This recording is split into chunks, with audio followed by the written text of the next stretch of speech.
बहुत समय पहले की बात है। काशी नगरी में रमेश नाम का एक गरीब ब्राह्मण रहता था। रमेश के पास धन दौलत तो नहीं थी, लेकिन भगवान शिव के प्रति उसकी भक्ति असीम थी। वह रोज सुबह गंगा स्नान करने जाता, वहां से जल भर कर लाता और शिवलिंग पर अर्पित करता। रमेश की भक्ति इतनी गहरी थी कि वह हर सावन महीने में विशेष उपवास रखता और भगवान शिव की आराधना करता। एक दिन सावन के महीने में जब रमेश अपने नित्य कर्म से लौट रहा था, उसे रास्ते में एक बूढ़ा व्यक्ति मिला। बूढ़ा व्यक्ति बहुत थका हुआ और भूखा था। रमेश ने उसे अपने घर ले जाकर भोजन कराया और उसकी सेवा की। बूढ़े व्यक्ति ने रमेश से पूछा, वत्स, तुम इतने गरीब हो, फिर भी दूसरों की सेवा कैसे कर पाते हो? रमेश ने मुस्कुराते हुए उत्तर दिया, मेरे पास भगवान शिव की कृपा है। उनकी भक्ति ही मेरी संपत्ति है और दूसरों की सेवा करना मेरा धर्म। रात को जब रमेश सो रहा था, भगवान शिव उसके सपने में प्रकट हुए।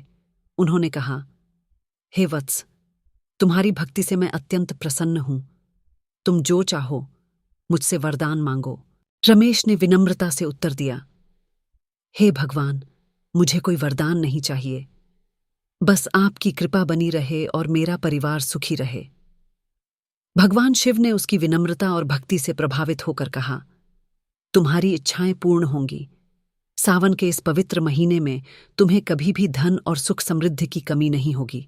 अगले दिन से ही रमेश के जीवन में चमत्कार होने लगे। उसे अन्न और धन की प्राप्ति होने लगी। उसका परिवार सुखी और संपन्न हो गया।